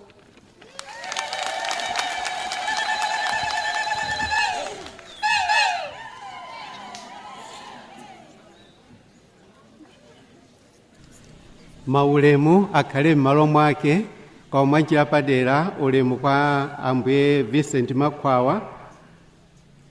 Ndikufuna kuti ndithokoze zaka 40 zimene zachitika mwa mtundu wanji. ife gulu lathu tinalipo 23 ngati mukumbukira bwino timalowa pa 1984 tidatsala 10 tinakakumana ku nyanja kusalima posachedwapa patapita zaka 40 takaonana kukhala pansi timasusumira kuti zinali bwanji ngakutsogolo kuti ende bwanji. Mwanzathu amene tinali nawo anali bambo Amosinyo Thawale ndi gulu lathu, abambo Godino Chinkanda, abambo Belo, David Belo, abambo Nsope, abambo Luanika, abambo Binali, ndewalanso wenaso ngati ndesa wonse mwina mwake takwanitsa 10. Ndetsono onsewa ifeyo anadziwa kuna kuti a Friends of Likuni achita zina zake. Ifetu a Friends of Likuni akutayiranika mtengo azinzanga. Sitimadziwa anabisa chinsinsi chimenechi kufikana mpaka na Sabata iyo pamene ambuye Episkopi George Tambala anakaulula ku St. Francis kuti abambo Kadelera afuna kuti akubisireni nkhani ina yake. Lero linolo zoonadi Silver Jubilee sindidachite limodzi nanu. Andichita ndale tsopano ndi a Friends of Likuni amene andigwira ndithu kuti simudutsa ulendo uno. Muchita chikondwerero ndithu cha 40 years mu nsembe. Lero linolo ndifuna kuti ndithokoze mwanjira padera ma Friends of Likuni. Sinzoka mulipo angati aliponso gulu lina lalikulu ndithu wena wake adandionetsa kuti akupereka tuzopereka kunjako kuti mudziwa kanthu koma kena kaneni pamene kuti kuchitika zotani pamene timadzadziona kuti a Friends of Likuni ali serious kuti ati ife tikakondwere limodzi. Ine ndifuna kuti ndithokoze kwambiri Mulungu akudalitseni ndi ganizo lone kuti tidzachite limodzi ndi akhristu apalishi yathu kuno ku Likuni. Koma kuti ndikutero ulendo wakhala ngatibe ovutirako komanso wazabwino zake, koma unali wopepuka chifukwa chonena kuti akhristu munatichirikiza. Unsembe wanga, moto yanga ina the priesthood of the cross, wansembe wantanda, ndisipeza ndiperekeza ineyo mitanda, koma podutsa mitanda imeneyoyo ndaona zabwino zambiri ndikulimbitsidwanso mtima pa nkhani za umoyo wanga wauzimu komanso usembe wanga. Lero linolo ndiyamika Mulungu amene watichitira zonsezi. Ambuye akudalitseni nonsenu, zikomo kwambiri akupalishi yathu kumene kumpempha komwe apapa paseli pamandapa. Zikomo nonse, zikomo.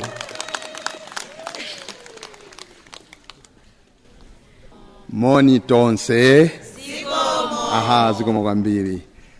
Ambuye Episkopi, ambuye Mwakwawa, ulemu wanu, abambo mfumu Father Chita, mwapadera Father Kadelera, tasangala kwambiri. Ndimang'ana kumbuyo kuona kuti tsiku limene malo wa nsembe ndinali kuti ine ndi zaka 46 ndiye kuti malo wa nsembe nditangomaliza kumene standard 1. Yaombere manja ansembe nonse muli pano, masistere, a brother, komanso chair a council ndi council yonse, anyamata ndi asungwana maka 321 amene alandira ulimbitso. Yaombere manja. Choyamba ndikufuna ndikuthokozeni nonse kuti tapemphera limodzi. Pajatu akatolika ndi amodzi, Satani tiyeni tipitilize mtima umenewu. Ndikufuna ndikufunireni zabwino zonse pamene mukusangalala pa tsiku la Nkhoswe yanu ya palishino. Ndinu odala kwambiri chifukwa Nkhoswe yanu ndi nkhoswe ya mphamvu zapadera. Tikudziwa kuti Papa wathu wakale Yohane Paulo wachiwiri anamuombera ndi mfuti ndipo anachira, komanso iyeyo ankanena kuti anachira chifukwa cha mapemphero a Mayi Maria omwe iwowa ankapemphera kuchokera pa ngozi paja ali mu ambulance kupita ku chipatala. Kwathu kuno tikudziwa kuti malemu Dr. Saulos Claus Chilima anamwalira pa ngozi ya ndege ija pa 10 June akupemphera korona la Mayi Mariya. Tiyeni tonse titengerepo phunziro.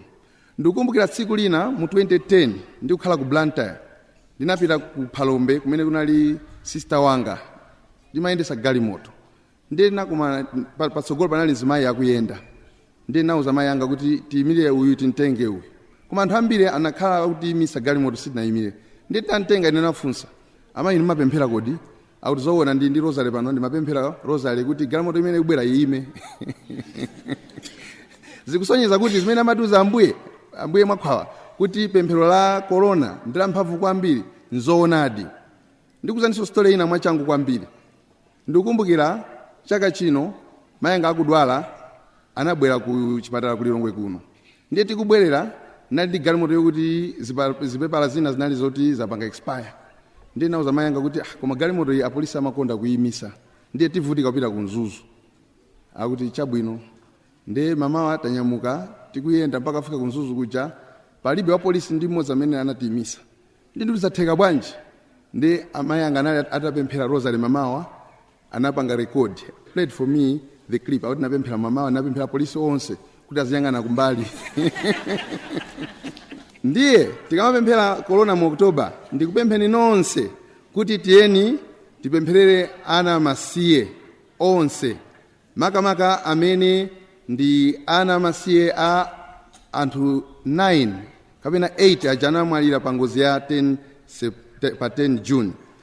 Ndikukamba zimenezi chifukwa mmodzi mwa ana amasiyewo ali ku college ndipo wakhala akukambirana nane za ngozi ija, akuvutika ndipo akusowa chithandizo.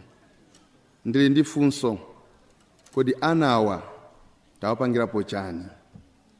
Komanso ndikhulupirira kuti kuboma nawonso akuwaganizira anawa mwapadera.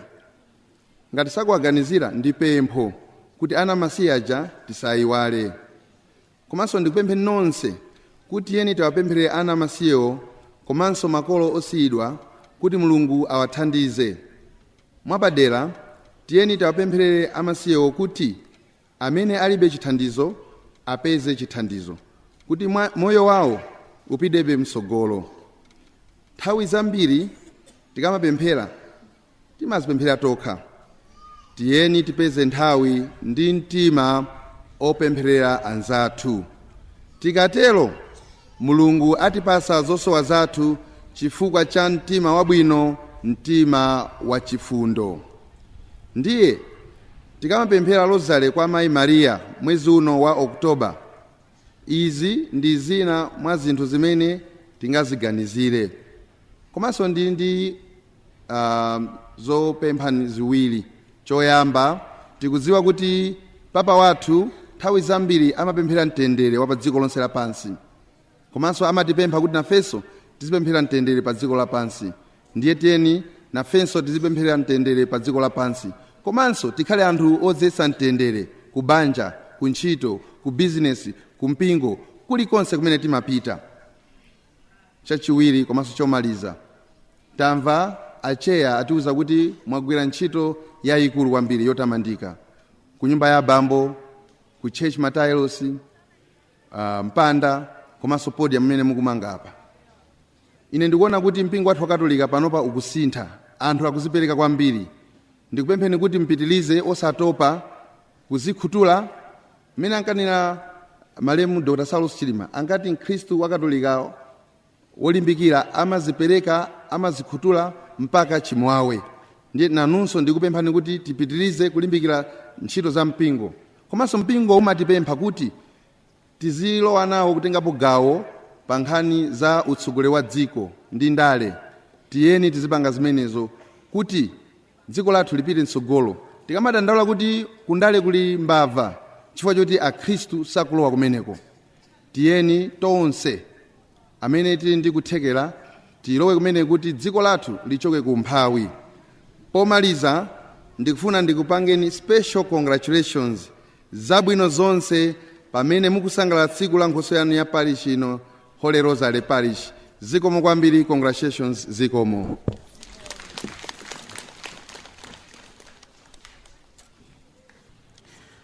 maulemu aperekedwa kale. Inenso poti lero ndi tsiku la chaka, mawu anga ndi othokoza chifukwa chakuti mwakonza bwino mwambo umenewu wa chaka cha parish. Zikomo kwambiri. Ambuye Archiepiscopi George Tambala akumalimbikitsa maparishi onse kuti adzikondolera ndithu nkhoswe zawo. Ndiye inuyo ngati likuni parishi mwachita bwino kwambiri. Ndi nthawi yopemphera monga maona, nthawi yakudzivunsa ndi kusinkhasinkha kuti pite patsogolo. Mafunso anafunsa a vice chairperson chanda abwino kuti tilowera kuti tichite chani.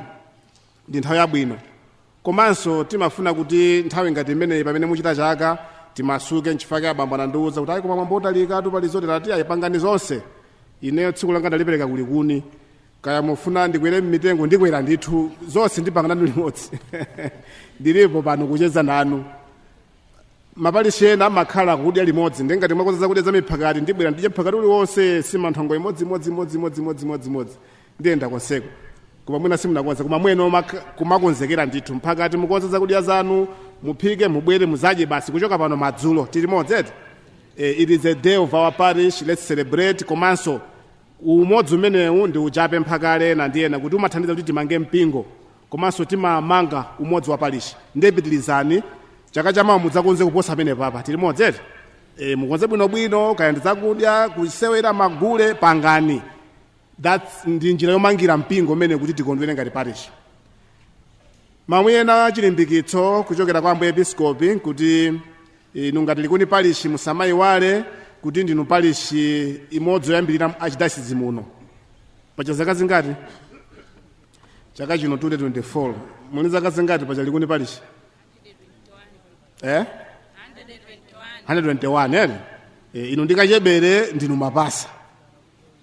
Ndiye diocese ino ya Lilongwe ikafuna kuti ziphunzira zinthu tizipita kuti tizibwera kunoko. Ndiye ambuye zimenezi anandiwuza kuti mukatsindike mwauze ndithu akulikuni kuti muzidziwa kuti ndinu chitsanzo chifukwa ndinu woyamba kubadwa. Ndiye muyesetse mukamakhala pansi mafunso muzifunsa muzisinkhasinkha kuti kodi anthu akabwera akaphunzira chani. Tili modzi. Ndiye mukhale pansi ndithu makamaka ikatha sinodi chaka cha mawachi. Tikamaliza sinodi mupange plani yanu yayitali kuti tipanga zotani. Ndipo mutsindike mbali zina zoti mukhwime kwambiri anthu akamabwera kuno azikaphunzira. Chinthu china chimene ambuye sananditume koma ndinena pa ine ndekha ifo ndikudziwani nangasi ine ndakhala kuno kwetu.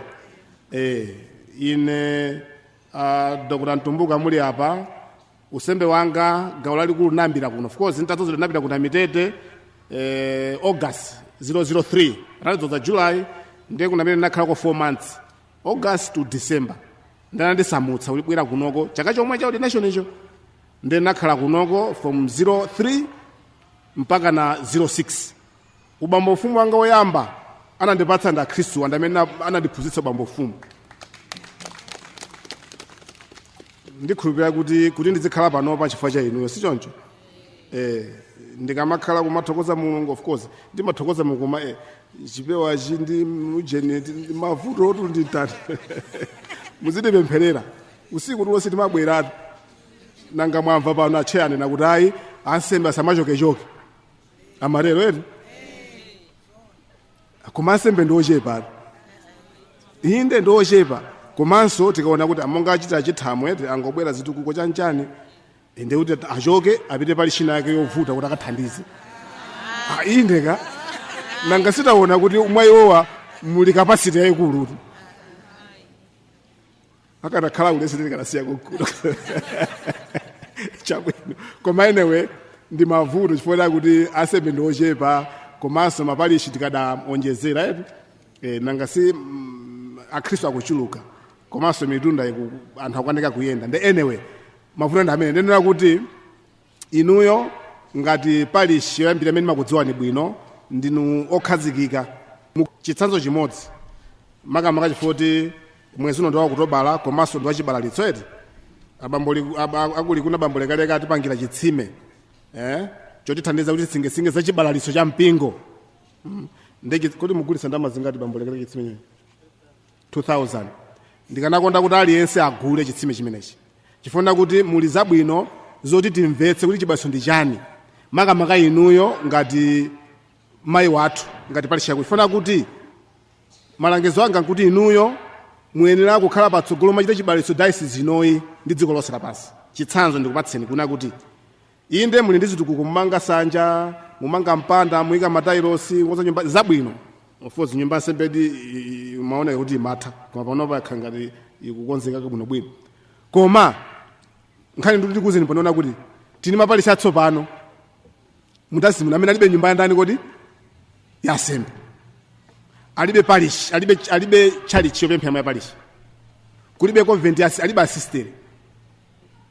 Aliba masasa chifoti agula komanso mitunda basauza kuti chabwino mukhala parish koma wansembe adziloyendera ena ali kulendi ena nyumba zoti mukaone mena magona asembe mukhoza kukhumudwaso tili modzere nde ndikunena kuti inuyo mwakula komanso bambo chitha pano Braga una kuti ali nzonse kunoko sukulu zipatala masukulu primary secondary mwana mayamba kaka pano nkumaliza sukulu eti kukagwira ntchito chipatalapo muli nzonse koma mapalishi anzanu alibe chani kodi alibe chilichonse mundimva nkhani eti kodi inuyo ngati likuni palishi ngati mayi simungachite kanthu kukathandiza palishina yake kuti muimange palishi yakale inu ngati palishi yakale mumange palishi atsopano simungapange eya ndimafuna kuti mukamakhala muziganiza zimenezi kuti mwakula mupanga zonsezi ndi zabwino koma mukamaliza izizi ndikakhalabe okuzera bishop akamantuma ndzakuza ngati atsono chitukuko pano mwamaliza imani muyambo manga palishi atsopano kwina kwake uko tumva naye acheya finance mundimva bwino ndiye ene nungopasani chitsanzo kuti you can do more and we expect more from you chifukwa ndinu palishi yakale tili modzeti mweno khala missionary monga mwezi uno kuti pemphera mutu wachibalitso umene uli m'buku mwaona kuti pitani mukayitane onse kuti abwere kuphwando ndekuti ndi ntchito yanu inuyo ngati likuni palishi kuyitana ena kuti akhazike mu mpingo tili modzeti zoyitana ena ndi chosanza kupemphera komanso kuwathandiza kuti akhale okhazikika so inuyo pakizungu you are an old community you should also try to build new communities makimva kizungucho pachiyewa ndekuti cha ndinu akuluakulu akaleti muli ndi palishi yakale yokhazikika muyesetse kuti mukathandize mapalishi ena kuti nawonso atani kodi ndikamba izi ndibwerezanso mawaina amenewa ngati m'bale wano kudziwani kuti mumvetse kuti ife timakunyadira timakukondani timakunyadirani chifukwa kuti ndinu palishi yayikulu yokhalitsa komanso kuli mphatso zambiri kuno kulikuni pomalizira poti akhalitsa panopa ndikufane ndithokozenso ansembe ndi masistere nonse amene mugwira ntchito kuno amene ndipempha kuti ndikuthokozeni chifukwa mugwira ntchito yayikulu kwambiri kulumikizana kugwirizana ndi kumanga palishi pitilizani komanso mukusamalana muno bwino kusunga ansembe akuluakulu so bambo Kapinga pano mwaona ndinodala kuli kuneti mukusunga bambo Kapinga timawerengera zaka panopa ndiye kuti owa ali zaka 57 za usembe ya analowa usembe 1967 maona yeah I think ndikukhoza masamuka yeah somewhere there anyway koma ali 50 chakuti years so tunena kuti inuyo mukwasamala kuno kupalishi ansembe mukwasamala akulu anzanu komanso na Khristu chifukwa cha zimene mapereka zomwe kwambiri panzonsezi malizenso ndikuthokozani nonse chifukwa cha mphatso mwapereka pano zosamala ansembe komanso mwandipatsa pano mphatso zomwe kwambiri mwandipatsa ng'ombe ndamva kuti ndiyayikazi ahopo mwina ndiyabereso ng'ombe imene yoyo ndiweta ng'ombe imene kuti ndzikumbukira kuti ibereke zinzake sichoncho ndina kuti khola langa loyamba la bishop wanga linambira kuchani kodi kulikuni ndiye ndikauza Ambuye kuti ng'ombe iyi musadzaipe zingavute zitatani olo ontakha kuti ndafa pamaliro wanga musadzaphe muzisiya kuti dzikulabe ng'ombe imeneyi tathokoza kwambiri pa zonse pomalizira kwenikweni ine ndikulongezeni mapemphero ndikupemphererani chifukwa udindo wanga wa episcopi imene apapala ndipatsa andilangeza kuti ntchito yoyamba ndiyopemphera kupemphera mpingo ndipemphera Khristu nonse ndizikupemphererani kuti Mulungu adzitsogolani chifukwa ndi udindo waukulu kuti samale mpingo wa Ambuye ndikukulitsa ndiye langizo limodzi andipatsa apapa anandiwuza kuti ana masiku ano achinyamata ndi ena amakonda zithunzi kwambiri. Ndiye iwe ngati episkopi achinyamata akafuna zithunzi usamathawe uzijambulitsa. Ndiye kumene ndapita ndimakonda kujambulitsa zithunzi ndi achinyamata. Ndiye ndikamaliza misa itituluka koma tikalowa ntchali chimo tikakamaliza mwambo wa dipiti ndiye ndikabwera kumaso kwa tchali chine ndimapempha kuti aphunzitsana ndi atsogoleri mwakonza ana anu wa magulu bwinobwino kaya ochokera kwa session kakoma kaya pano kaya ku girls kaya ku boys mukhale magulu so that we should have a group photograph. Tamvana nyamara ere koma amene ndi njala akhozo mapita koma amene alibe njala akhale kuti jambulitse zithunzi. Tamvana ere kuti tisunge zina ndi zina. Ndiye madalitso tapereka kale koma ndikamatuluka ndidziperekanso madalitso ndimaona ndikulowa ndikumaphunzitsabe anthu nangasi ndine bishop watsopano ndiye ndikumaona zinaso. Ndiye episkopi akabwera amakhala kuti wabwera nthawi imeneyo kuti abwere patenga nthawi ndiye amabweretsa madalitso ambiri kwa Khristu. Timati madalitso mbwembwe zedi. Chifukwa bishop akamalowa ntchali chamakhala kudalitsa anthu basi. Sikuti matama kapena nchani ayi ni madalitso amene tikudalitsani. Kumvana ipo. Ndiye ena amandibayibitsa. Amene si baibaya ini madalitso. Kumvana ipo. Ndiye apa ndikamatulukanso ndizikudalitsani chifukwa kuti ndabwera basi ndikudalitseni. Ntchito yanga ndiyokudalitsani kuti Mulungu akudalitseni akupatseni zonse zimene musowa. Tamvana ipo. Ndiye ndikamatuluka ndikamapanga chonchi ndiye kuti inu mulandire chani kodi madalitso osandibayibitsa ayi mulandire madalitso. Zikomo kwambiri. Apomvera ndi apeto pamwambo wa nsembe ya misa yokondwera chaka cha parishi ya Rosario Woyera yomwe ili Nkhoswe ya Likuni parishi. Mu tsiku la lero ana 321 ndi amene amalandiranso sakramenti lija la ulimbiso. Komanso bambo Demetrio akwanitsa zaka 40 pa utumiki wawo ngati wansembe. Mwambo wa nsembe ya misa imeneyi anatisogolera ndi Ambuye Vincent Mwakhwawa. Mawu oyamba anachokera pa Ntchito 2 verse 1 mpaka 11 owerenga Michael Manyongwa. Mawu achiwiri anachokera pa Galatia 5 ndime ya 16 kulekeza 26. Mawu anawerenga ndi Mrs. Irene Sambode. Uthenga wabwino unachokera pa Yohane 15 verse 26 mpaka 27 komanso Yohane 16 ndime ya 12 kulekeza 15. Owerenga uthenga anali Father Wina Laji. Ogawa mawu anali Ambuye Vincent Mwakhwawa. Kwaya ikuveka pasipasi ndi Holy Rosary Joint kwaya papalishi pano. Malo mwanzanga onse amene agwira nawo ntchito kuno nthokoze nzanga pamakina Lester Muhone komanso Edwin Stima. Ine dzina langa line Sibongile Chirwa.